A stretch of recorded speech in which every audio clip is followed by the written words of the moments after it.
Hey, what's up, everybody? This is Gary with the Get Some podcast. And my guest this week is...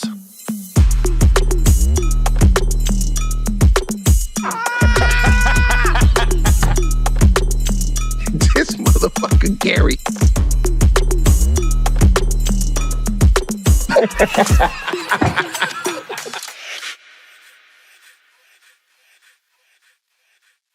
Hey, what's up, everybody? This is Gary Owen with the Get Some podcast. Let's see. Had a movie come out last week. I don't know if you know the name of it, but it's on my shirt and my hat. I'm a walking freaking billboard right now. I'll get into that in a minute. Why I wasn't here last week because I was doing the this quote-unquote screening, and we did a charity comedy show. Can't say premiere because we're on strikes. We did a screening of the movie. But let's go over my schedule. First of all, thanks everybody in Greensboro, North Carolina that came to see me last week, and the week before that, Louisville, Kentucky. If you haven't seen it, I had a guy. He didn't try to rush the stage, but he got pretty close. I think he was trying to make a joke. But if you go to my YouTube page, and it's YouTube actually as Gary Owen Com is my official page. Just look for the guy. I think it says. Hold on, I'll tell you exactly what the title says. It's a funny clip about this guy coming to stage. Heckler tried to jump on stage. Now, he didn't really try to jump on stage, but he walked up towards the stage, and I wasn't paying attention, and I got a little shook. I ain't gonna lie. And it's funny. This is the second time in Louisville something like this has happened to me. Years ago, probably 15, if not more, about 15 years ago, there was a comic / promoter. His name was Spike Davis, and he'd always put like one-nighters together. And you weren't going to get rich, but it was some extra change at that time in my life. You could always count on Spike that puts a couple dollars in your pocket, least expected. So he had this night in Louisville, and it was the night before Thanksgiving. And I drove down to Louisville, got a hotel room, and it was one of them places where the show was supposed to start at 8, supposed to be over around 10:30. Show didn't start till 9. Of course, they were waiting for people to come in. And then I didn't get on stage till dang near 11-ish. And it was one of those places where it turned into a nightclub after the comedy show. So the chairs were lined up on the dance floor. And, like, the stage is here, the chairs are here, and then the bar was directly left of the stage. So when you're on stage, it's a little ruckus when people are ordering drinks at the bar, and then the blender goes. That's why real comedy clubs, they never have the bar inside the showroom because you can hear, like, the drinks being made and stuff. And I just remember I was on stage, and it was late, and I'm dealing with people coming in because they're ready to party. They don't want to see the comedy show. They just want to party. Dealing with that. And so it was kind of chaotic. And I was holding my own. I was doing all right. I wouldn't be like I was destroying, but I wasn't eating it. It was just kind of in the middle. And I started dealing with this heckler at the bar. And me and him had a nice little back and forth going. And I was like, well, why don't you come on stage then to play the dozens? And you got to keep in mind, my whole body and everything was focused to the left. I don't see these two, I don't want to call them gangbanger drug dealers, but I'm bet money they didn't have W-2s. It was just gold fronts, sunglasses on while they're inside. Just they didn't look like somebody I want to hang out with. And I looked over, they're just looking at me, and they're literally within like a foot of me. And I swear to God, I broke the long jump record that night. I jumped off the stage over like 3 rows of people and landed in the DJ booth, which was directly left of the stage. I still got the mic in my hand. So I'm still talking smack to these dudes. They rushed them off stage out of the building. The guy drives me back to my hotel. He was an off-duty Louisville police officer, had his pistol on his lap. And I was like, why you got your gun out? And he was like, hey, man, just playing it safe. Just want to make sure you get back to your hotel. And then he said, I'm going to stay here till you get in your room. I said, oh, I'm not staying, bro. I lived in Cincinnati at the time. I was like, I'm driving home. So I said, just stay here. So I walked in my room. I didn't even take time to pack my stuff neatly. I threw everything in the bag and jetted. And the guy followed me to the highway. So I got on the major highway to drive back to Cincy. I was like, to this day, I don't know what those guys did for a living. But the fact that the guy had to drive me home with a pistol on his lap told me all I needed to know about those two dudes. And then the next week, Spike calls. And anybody in the comedy world, or especially around the Louisville area, everybody knows who Spike Davis is. He was like, hey, man, sorry about what happened the other night. They love you down here, though, man. They want you back. I was like, I will never be back, Spike. I will never be back in that club again. And like I think I've told this story in the past, but why I was in Louisville, this guy named Darnell, he's a barber in Cincinnati, Northern Kentucky. He cuts a lot of the Bengals hair, and that's how I found him. I was on Logan Wilson, the linebacker for the Bengals. I was on his Instagram page, and I saw he had like a nice fade. He had a line in his hair, and then he tagged the barber. Went to the barber's page, and I saw this guy Darnell. He cuts black and white guys' hair. And I was like, you don't see that a lot, like regular clients. And I was like, oh. And he had a lot of the ball players, and come to find out he cuts Burrow's hair too. And so I reached out to him, and he's been cutting my hair every time I come in that area since. So he came down on Sunday to give me a haircut. And I invited him. I said, hey, you want to come to a show? If not, I come back when I was coming up to Cincy the next day. I can get a haircut when I come back in town. He was like, no, can I come to the show? I was like, yeah. He goes, I'll come down to Louisville just to hang out for a night. So he came down Sunday, and one of the guys that worked at the club, he had his own barbershop. So he opened up the barbershop to us. And while I was in the barbershop, he goes, one of my barbers here was at a show in Louisville when he said these guys jumped on stage. And I go, shut up. And so now I've been telling this story for 15 years to people, and this guy just validated it. And he brought up stuff that I forgot about it. And I was like, oh, yeah. He goes, man, I'll never forget that night. You jumped off the stage, and those boys came up. And then it was just funny, like, reliving that whole thing. And then he brought it up. I wasn't even going to bring it up. And then the fact that I do Louisville 2 weeks ago, and a guy comes towards the stage again, I go, what are the chances? What's the deal with me in Louisville and people coming towards the stage? So, anyways, it was a great weekend. Even the guy coming towards the stage, he didn't mean any harm. He wasn't, like, aggressive or trying to do anything. He was just trying to be part of the joke. So, so Louisville was great. Greensboro was great. So, this weekend, I'm actually in Tunica, Mississippi. I'm doing a benefit show for Le Bonheur Children's Hospital. I think this is the 12th or 13th year. I think it's my 11th or 12th. But my boy Nate, he hired me like 11 years ago to they were just hiring a comedian, and me and him hit it off, and I just partnered with him, and now I do it every year. So I go in Friday to Memphis. We tour the Children's Hospital. We pass out toys and things like that. And then Saturday is it's the comedy show / lip sync battle / it's basically just it's a free-for-all. Like, we bring in comedians, they tell jokes, we bag on each other, we do a lip sync battle, we raise money for the Children's Hospital. You got a lot of big donors in the audience. So if you're in Tunica, Mississippi, Memphis, Tennessee, and you want to have a good time, Saturday, come down to the Horseshoe Casino and come check out the show. It's a nice little It's not nice a little time. It's a big time, but it's fun. It's fun. You never know who's going to pop in either. We got some good guests this year. Faison's coming through to help me out. Yeah, if anybody's on the road with me, T-Robe and Rob, both my openers are coming in. We're just going to have a good time. So, yeah, Horseshoe Casino on Saturday night in Tunica, Mississippi. If you're not doing anything, come down and hang out with us. It's going to be a good time. And then next weekend, the weekend after that, I'm in Indianapolis, September 1 to 3 at the Helium Comedy Club. And then September 8th through the 10th, I'm in Buffalo, New York at the Helium Comedy Club. And then the 15th through the 17th, I'm in Pittsburgh, Pennsylvania, the Pittsburgh Improv. And then September 21 through 24, I'm in Washington, D.C. at the D.C. Improv. And then for 2 nights, the 29th and 30th, I'm in Richmond, Virginia at the Richmond Funny Bone. Always go to my website, GaryOwen.live. My schedule's always on there. It's always getting updated. So, as you can see, if you're watching this on YouTube, I got a Back on the Strip hat.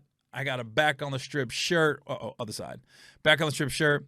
So the reason I didn't do the show last week, I was in L.A., and I really maximized my time there. I was only there for 2 days, but I did Bobby Lee's podcast, Tiger Belly. I did Brian. I did, Neil Brennan. Oh, my God, I'm blank. I went Neil Brennan. I did Neil Brennan's podcast, Blocks. So it's very different. Bobby Lee is more of a free-for-all. We're having fun. We're bagging on each other. But that's my dog from San Diego days. And then Neil Brennan is very much more he has comedians on, but he really digs into it's not like you're not there for the laugh, so to speak. You're there for the backstory. They say all good comedy comes from pain, so Neil is definitely digging into the pain part. And just it's a different type of podcast. And I thoroughly enjoyed it. And when it does come out, I encourage you guys to watch it and find it, because he really gets to the heart of what makes us tick, how comedy has helped us through dark times. What are our biggest fears? How do we want to be remembered? What have we done wrong in our life? What could we have changed? And it's pretty dope. And then Bobby Lee is just like, it's just a free-for-all. You don't know where it's going half the time, but God, he's just a ball of energy. I love that dude. So, and then we did the benefit concert last Monday. Was it Tuesday? Was it Monday or Tuesday? Let me see.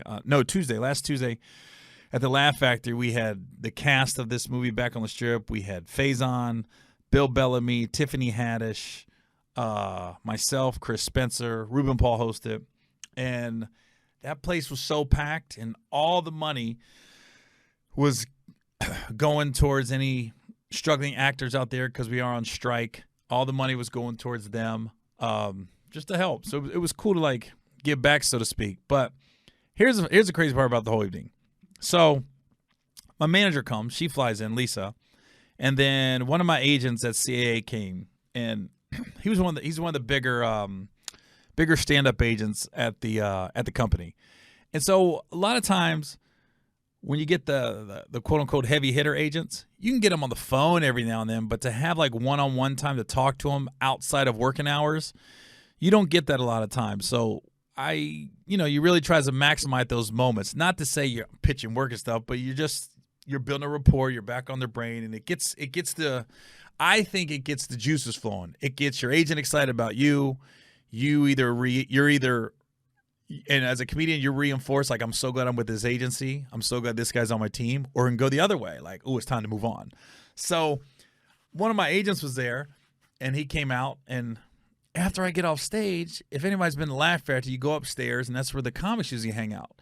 Now, if you see a comedian, an established comedian, talking to somebody one-on-one in the corner, I mean, if you want to say hi real quick, yeah, but it's not the time to butt in and have a long, drawn-out conversation. And this is what happened to me that night. So I'm talking to my agent. It's just me and him. And we're talking about a variety of subjects, but all stand-up related. And this guy comes over, nice guy, but he starts just pitching me on his one-nighter room in L.A. We got to get you in, man. And he starts telling me everybody he's had through there. And I've been asked to do it, and my answer is always the same. I go, if I'm in L.A., I'd be happy to do it. But I'm not flying in to do it, because I don't live in L.A., and financially, it's not any money in it, really. So it's if I'm there, I'd be happy to do it, and not, I don't want to say help you out, but I'd be happy to do it. I'll go up. We're cool. But he just wouldn't leave it alone, and he would not leave the conversation. And I'm trying to hint hey, I want to get back to talking to my agent, and now you're just spinning wheels. The answer's not changing. I don't know what he thought was going to happen, but my answer wasn't going to change. And so as I'm having the conversation with him, somebody comes behind me, and I don't know who it was, but they slapped me in the small of my back. I think they were just saying, what's up? But it was a hard slap. And it was one, I'm not a touchy-feely person in the first place to be out in public, but I'm very much an introvert, extrovert. This person slapped me a small on my back, and my manager saw it. She goes, "Are you ready to go?" I said, "I am." because it was hot. I'm already aggravated by this guy interrupting my conversation with my agent. And my manager she saw it in my face. And when I got slapped in the small of my back, my face just dropped. And we got out of there and we went and got something to eat at a restaurant nearby. But then I was able to sit down with just my manager and my agent. And I was just like, I'm telling that little story. I go, I don't know what happened, but that guy wouldn't leave me alone. And who slapped me in the small of my back? If anybody knows, last Tuesday Laugh Factor, who slapped me in the small of my back? Because I guess after the show, Chris Spencer, the director of the movie, was like, yo, we're taking group pictures on stage. I was like, dude, I dipped. I had to go. I was getting on my nerve. Oh, my God. And it hurt. It hurt. Whoever slapped me in the small, it hurt. So don't do that to anybody ever again. And then so that was Tuesday. That was cool. And then Wednesday we had the screening, not premiere, screening for the movie. And so it's a good movie, man. And I never knew how we got Wesley Snipes in the movie. And the director, Chris Spencer, he told me, he goes, one of the investors, Chris went in and pitched him the movie. And one of the investors was like, I love it. I love it. He was like, do you want Sly Stallone? Do you want Arnold Schwarzenegger? And he's like, whoa, this is a black movie. We only got like one white guy in it. And he goes, do you want Wesley Snipes? And this investor gets Wesley on the phone, pitches on the movie. Chris is there, and they basically locked it in right there. And it's always like, you never know how you get these guys, and it's always right place, right time, know the right people, nepotism. But I always was curious, like, how he got Wesley, because the whole time Chris has been pitching me this movie, which it was 5 years. He was telling me about it. All of a sudden, Wesley Snipes came out of left field. And I was like, oh, you got Wesley? And so I always wondered, didn't know that's one of the investors hooked it up, basically, got Wesley on board. So, yeah, if you're not doing anything this week, check your local paper, or check your AMC website or any other movie theater in the area and go see the movie. I would have wore this last week before it came out. That's usually the time you pump your movie, but I was busy. So now I'm pumping it now. And every time you see this on YouTube, you're going to see this bright pink and black hat and this bright pink and black shirt. And you're going to see Back on the Strip, because nowadays movies are going to be streaming a couple weeks after they hit the theaters. So I'll take it. Anytime you can see it, go see it. It's a good movie. It's fun. I don't know. Faison's just one of them people that he ain't got to do much, man. That dude just cracks me up every chance I see him. Oh, my gosh. So one other thing I want to talk about was a few things. I made a post on Instagram and Facebook, and I'm always amazed at the comments people make. Like, obviously, I don't read all the comments, but I made a post I saw somewhere weeks ago, and the post says, a man that busts his ass to provide is a king, no matter what his job description is. And I thought, to me, that was pretty self-explanatory. It basically was saying, if a man is out there doing what he needs to do, no, I don't care what his job is, whether it's a janitor or the CEO of a Fortune 500 company, he's a king. He's doing what he should do. And he needs to be treated as such. And some of the bitter-ass comments I saw on social media, it was just like, not if he's an abuser. Not if he comes and abuses his wife. I'm like, okay. Any post you make, anything you say, you can always really dissect it and say, well, not if this, not as this. Like, I'm looking at one, and there will still be a woman that will cut him down. I'm like, oh, my God. People that make comments like that, they're really telling on themselves. They're really telling their mindset. Because to me, that post was so, like, cut and dry. And I was almost like, I was having this discussion not too long ago with somebody, and we was talking about how the problem with, especially this country, is we don't put value on every profession, or we consider people a success by how much money they make, and we don't value certain jobs. Like, every job has value. Like I said, I don't care if you're working the drive-thru at Chick-fil-A or you're working for Google. And I don't know if you own, 45 gas stations. It's just like, whatever your job is, there's value to it. And we don't put enough value on certain professions because they don't necessarily make as much money as other professions. And people's version of success is different. There's a lot of people in my family that their version of success would have been like the manager of Cracker Barrel. That's a good job. I mean, you're in charge of people. You have responsibility. It's an honorable job. You're not going to become a multimillionaire, but you can make a decent living. And there's plenty of people in my family, and I've told this to other people. They're like, what would be a success? And I was like, if he was the manager of like a Cracker Barrel. I said it about my own brother. I said that would be a success for him. Some people aren't wired to run companies. Some people, and we don't ever want to say this, but some people aren't meant to have money like that. So that's why you see a lot of lottery winners going broke.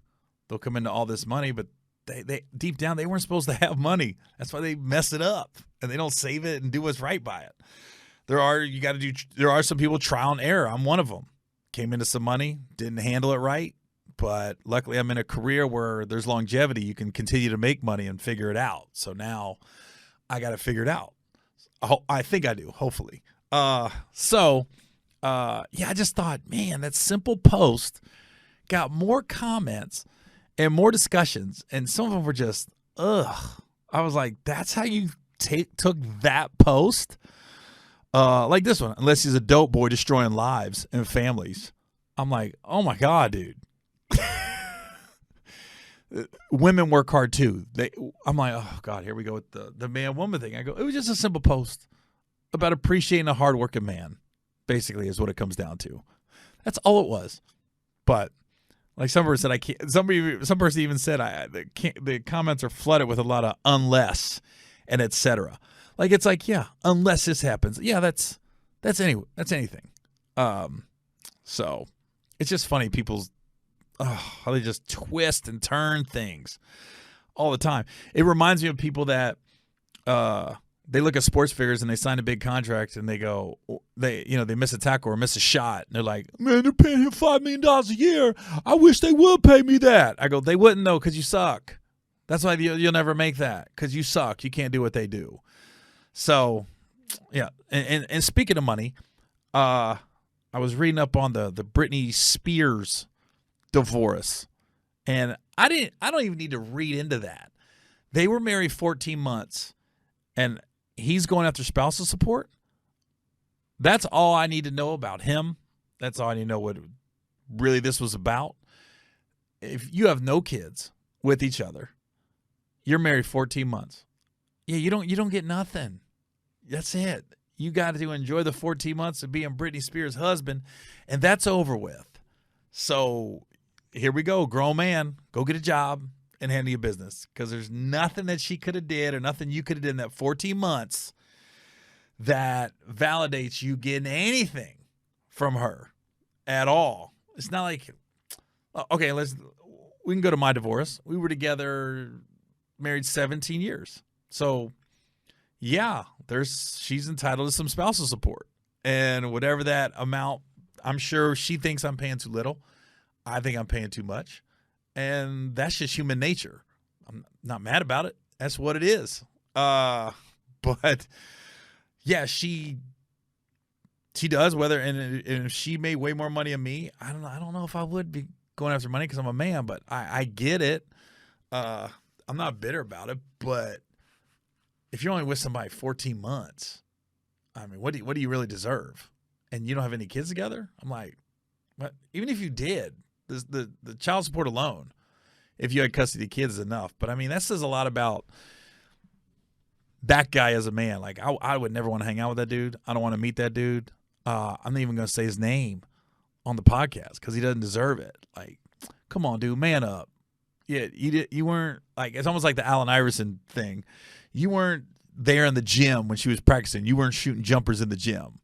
So you weren't there when she did all the moves she had to make to become Britney Spears. So you don't get the benefit off of it now because you were married to her for 14 months. And then, it's the old irreconcilable differences. I go, okay, well, so long. I hope that guy doesn't get up. freaking dime. And Ann wants her to pay lawyer fees. If you here's my thing. If you really wanted the divorce and you really wanted to work things out, then you go to her, you ask, and then you see what she says. And if she says no, you'd be like, all right, well, can we work something out? Can I get if I'm moving out and I'm not financially stable, can you help me with like a couple months rent, or can you help me make a down payment on a townhouse or something like that? I think cooler heads prevail over time. But you're automatically going for spousal support, and you want her to pay your lawyer fees. That's the one that got me. I go, oh, you don't want to come out of pocket for nothing. So you want to go after her for her money, and you're going to hire lawyers, and you don't want to pay them either. So you want her to just, okay. So that's all I need to know about that dude. I don't need to know nothing else. I'm sure a lot of stuff's going to come out, but just so everybody knows, I'm definitely Team Britney on this one, because we always think it's the women that do stuff like this, but as you can see, nah. And there's it's never about the man or woman. It's about the breadwinner, as who usually they're going after. So we can look at Mary J. Blige, Wendy Williams, and now Britney Spears. There's a long list of women. Sherry Shepherd. There's a long list of women over time. I'm talking about in entertainment.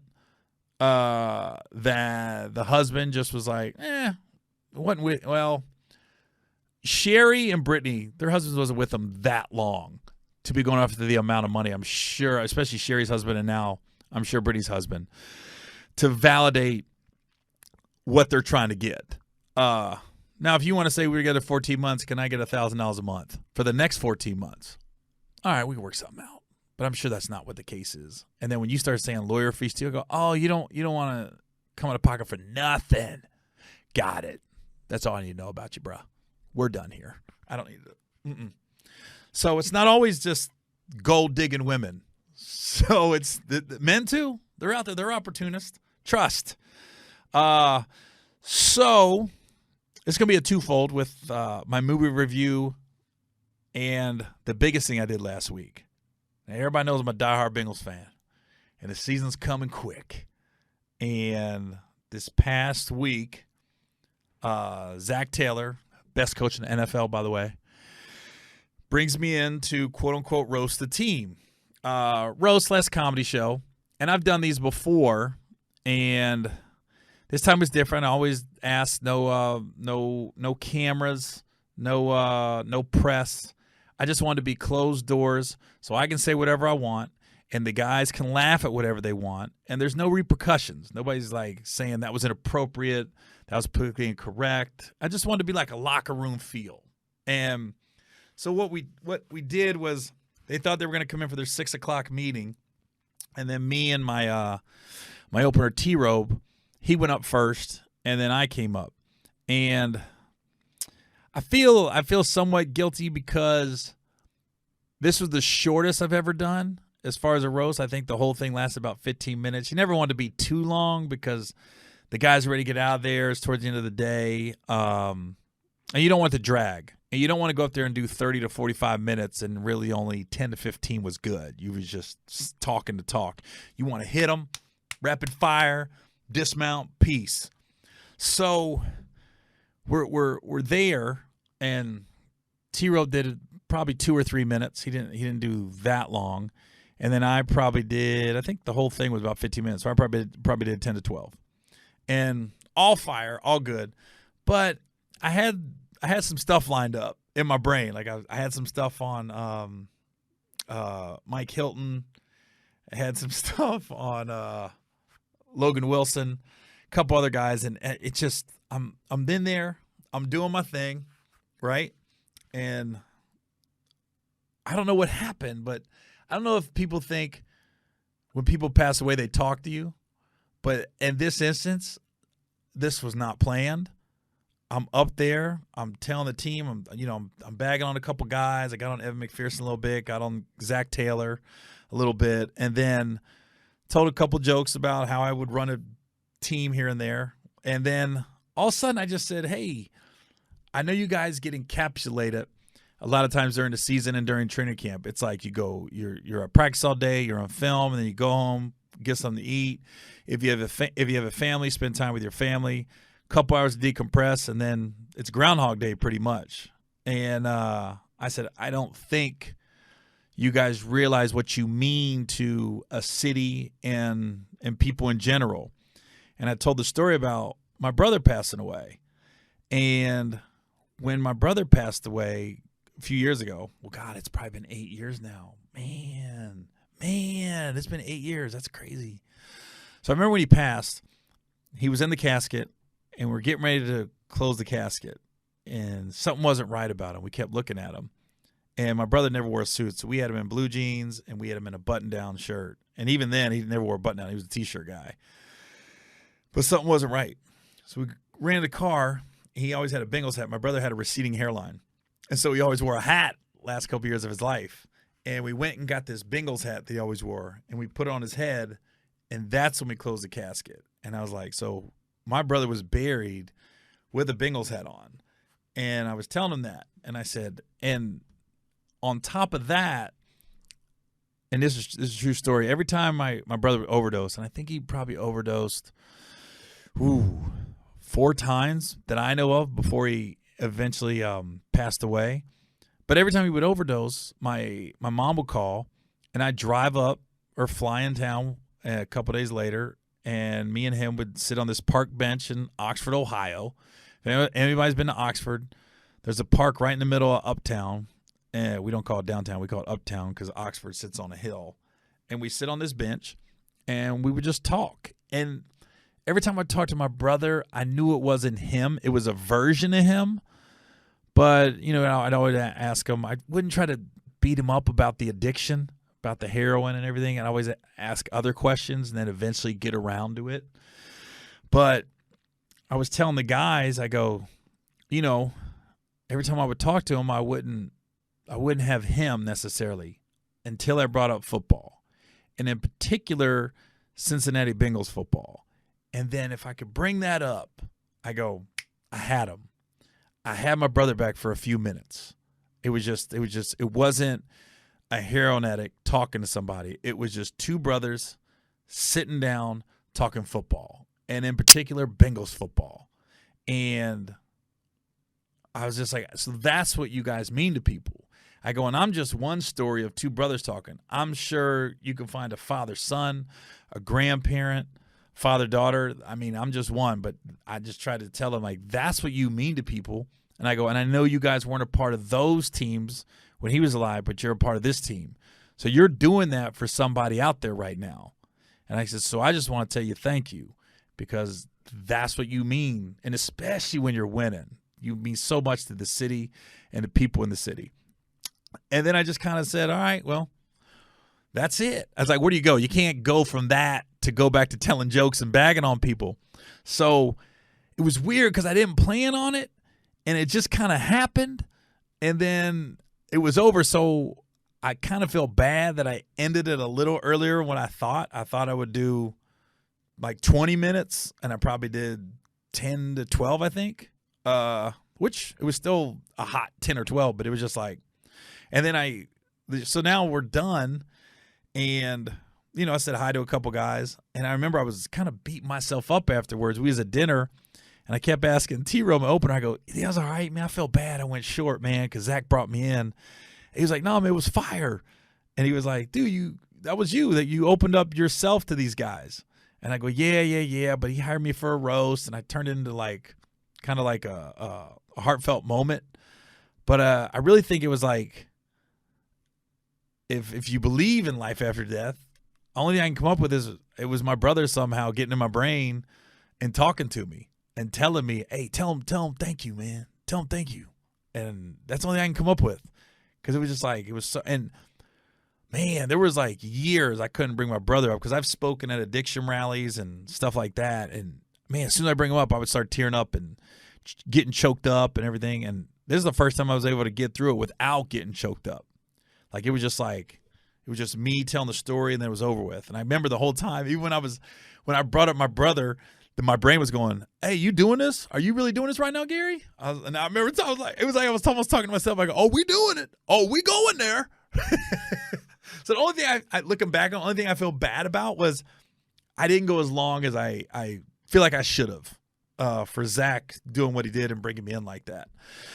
But, yeah, other than that, I got a text from Orlando Brown Jr., the new lineman they got, and he left me a nice text saying, hey, that meant a lot. You opening up like you did, and it hit home with a lot of the players.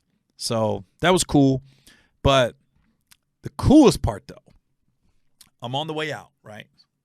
We're me, T-Robe, and Zach Taylor. He's showing us the locker room. We're just walking around a little bit. And then Joe Burrow, the man I've been waiting to meet, tapped me on my shoulder. And then me and him just had a chance we just got the BS for about 10 minutes. And it was just, I've always heard this about Joe. I heard he's like Rain Man when it comes to statistics and football, and he's just all football and he don't forget nothing. So I'm telling the story about, I said, hey, man, 2014, your senior year. I go, you play for Athens High School, and I went to Talawanda High School. In my high school, if we would have won one more game, we both went to the playoffs, we would have ended up playing you. And he started breaking down that year's brackets of play. He goes, no, you guys had to win 2 more games. We played St. Vincent St. Mary in the state final. You guys would have had to beat Wapakoneta and Trotwood Madison to play us. And I was like, oh, my God, you're right. I was 1 game off. I was like, he broke it down so fast, though. I was like, so all these last 9 years, I've been telling people, man, if Talawanda would have won 1 more game, we would have, not 9 years, but ever since Joe Burrow got in the league, I was like, we would end up playing Joe Burrow's team, Athens High School, in football. And he was like, no. You had to win 2 games, not 1. I go, oh. I was like, did he just correct me? But I've always heard that about him. And then it was funny because I didn't know, I know he grew up in Athens, and that's Ohio U, not Ohio State, that's Ohio U, the Bobcats. And then where I went to high school, I went up Oxford, Ohio, which is Miami of Ohio, not Miami of Florida. So it's funny because those 2 towns are very similar. It's a lot of people living below the poverty line, but then you got a lot of people whose families work for the university. So it's like 2 different worlds. You got people doing really well, and then you got people not doing great. And, of course, you got the farmers around town too. So they're very similar. And I asked them, I was like, yo, your high school, Athens High School, I said, was you being there? Did that draw, usually when your team's good, then kids in elementary school, they start playing more football. And then sometimes it takes on a life of its own, and the teams get better. He goes, no. It was no. He goes, even Joe was like, my senior year we had 28 guys. Everybody went both ways. And I was like, dang. And it didn't keep going. He goes, no, they haven't been very good since. And they weren't really good before. And I go, dang. It's just like my high school. Talawanda, I think my high schools, we've had 4 Division I players in the last 25 years. And they all went to Miami of Ohio. And one of them was a punter. So no guy's going pro or nothing. So it was just funny, dang. And then Joe said, yeah, it's like we're the brick streets. And I didn't even know Ohio U had a brick street, because in Oxford, Ohio, we have a street where all the bars are. It's made of bricks. And I guess Ohio does too. He goes, yeah, we're the brick streets. OU and Miami of Ohio, and they're both in the Mid-American Conference. And he just broke it down. But it was just cool because when you meet somebody that you root for, you're diehard about them, and then to actually meet them in person, and they're exactly how you thought they'd be. I was like, all right. Now I can really root for my team extra, extra hard. And it was cool that I'm walking by and he kind of slapped me on my shoulder, and then we just started talking. And it was very similar to how I met Andy Dalton. Was the same way. I met Andy walking through the Bengals locker room years ago, and he stopped me and said something. I think we were filming something. We was filming some sketch or something. And even when Zach brought us in the locker room, I said, guys got their clothes on, right? Because last thing I want to do is a bunch of slinging dicks. Run around. I don't want to be in the locker room at that point. I'm not that big of a fan. So he's like, no, everybody's dressed. I said, all right. Because the one time I was filming something years ago with a couple guys off the Bengals, I walked in the locker room, and it was just a lot of guys. A lot of guys were getting out of the shower. I saw more than I needed to see. And Andy called me out on it. He goes, hey, you always got cameras when guys' junks are out? And I was like, huh? And that's how me and Andy Dalton met and became cool. And so it was funny. It was very similar because Joe's lockers where Andy's was. And then I'm just walking through the locker room again, and there's Joe stopping me. So and honestly, I wasn't going to say shit. I was just going to walk by and keep moving. So I was like ecstatic that he stopped me and got a picture with him. I'm going to wait to post it until the season starts. Boom. And then, but during that conversation with Joe, I was talking about how one time I got jumped at this place called The Pub in Athens, Ohio. And I said, it was funny because I got jumped, and I'll get in that story another time, but it wasn't a major jump. It was the bartender jumped me. It's a long story. I'll get into that later. But I just remember when I went outside, there was a cop rolled up on a horse. And I was like, what the hell does a cop have a horse for? And they got cars out here? And Joe was like, oh, yeah, they do got horses. He goes, a buddy of his got in trouble one year because he punched a horse outside a bar. He got drunk. And I go, oh, my God, Blazing Saddles. And Joe just kind of looked at me. I said, oh, you've never seen that movie? He goes, yeah, I'm kind of younger than you. I just went, okay, you got to see Blazing Saddles. So, look, I ain't going to give like some long movie review. But anybody, look, under 25, if you ain't seen Blazing Saddles and you like comedy movies, just see it. Oh, it's one of the top 10 comedy movies of all time. It's a movie they couldn't make in today's day and age. I'll put it that way. There's not a person I know that has watched Blazing Saddles that hasn't. It's what comedy should be. We should be getting back to making movies like Blazing Saddles. I'll put it that way. So if you haven't seen that movie, please go see Blazing Saddles. I'm not going to get into a whole review. Just go see it. In fact, these movie reviews, sometimes they get old. I would just say, I don't want to be Siskel and Ebert. I'm just going to tell a movie you should see, and that's Blazing Saddles. And if Joe Burrow, if you see this, watch it. Watch it on your bye week. Watch it while you're in rehab. Oh, such a good movie. But then afterwards, after the roast, me, a couple buddies of mine, and T-Robe, we all went to Jeff Ruby's Steakhouse in Cincinnati. Man, if you ain't been to the new Jeff Ruby Steakhouse in Cincinnati, they put like $500 million into it. They got one, the food's phenomenal, but they got these desserts, and they bring it out, and it's like in a plexiglass shoebox case. It's like Air Jordan, and the cake literally looks like an Air Jordan, and we'll put a graphic up on the podcast, but they pull this dang shoe out, and it's made of chocolate, mousse, something else. It's one of the best desserts I ever had. But just the presentation alone is unreal. It's like the fog comes out. They sit down. It looks just like a shoe, and they got different Air Jordans. They'll do like the 1s and the 13s and the 8s and all that other stuff, and they switch it up every month. But it's the same inside. Man, I said, is this cake as good as I thought? And they just brought it to me. And here's the crazy part. This is why I know there's something up with an Afterlife. So I get done roasting the team. They brought the cake on the house. I didn't ask for it. They just brought it. The chef comes out the back. The chef graduated high school with my brother. So he comes out and he goes, hey, Gary, I went to Talawanda. I went to high school with your brother, Dallas. And I went, what? He goes, yeah, I went to high school. So you can't tell me I go to Cincinnati. I get brought in to roast the Bengals. In the middle of the roast, I feel like my brother's speaking to me, and like he's telling me, tell him thank you, man. Tell him thank you. So I bring out my brother in front of 100 grown men, tell them what they mean to people and how important their job is, because sometimes we get so caught up in how much money these NFL and NBA guys make, all the bad stuff, but really the good stuff is, man, ain't nothing like your team winning and things ain't going right in your life for whatever reason, and you have that 3-hour outlet. And for me, I'm a huge football fan. I love basketball. I love boxing. I love UFC. I love all that. But ain't nothing like NFL football, in particular Bengals football for me. And they give you a relief of the stress of your week. That's why and I'm not the only one to think that way. And to think that I go in front of these players who really, I don't know a lot of them personally, but they mean a lot to me, and tell them what they mean to me.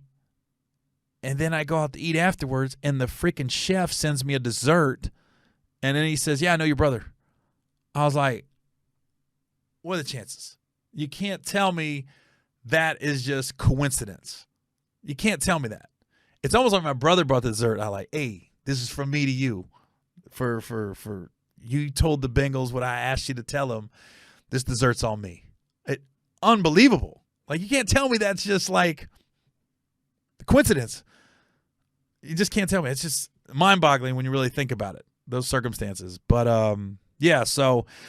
thank you, Coach Taylor, for bringing me in. We had a great time. We got to sit around in his office and just talk about life. He told me his sister came to see me in Oklahoma City, and I was like, why didn't you tell me? I would have left her tickets. And I said, she didn't come to the meet and greet? He was like, nah. I go, oh, man. So anybody from Zach Taylor's family, just let me know if you want to come check out a show if I'm in your area. And Zach yourself. Like, all right, I got you. Don't worry about it. So great week, man. Movie came out. Got to meet Joe Burrow. He lived up to expectations. Everybody was cool. The roast went cool. It was short, but it was good. And Jeff Ruby, the cake, unbelievable. It was a great week to have a week off and not do the podcast. I had a great week, and So, anyways, back to every week again, and don't forget this weekend, Tunica, Mississippi, Horseshoe Casino Saturday night. If you guys aren't doing anything, come down, have a good time. We're doing a charity event. We're raising money for the LeBonner Children's Hospital. Friday, we'll be me and Faison. We're gonna be walking around handing out gifts to all the kids at the hospital. And then the week after that, I'm in back to work at the Helium Comedy Club in Indianapolis, Indiana. All right, y'all. This is Gary Owen. I'll see you next week with the Get Some Podcast.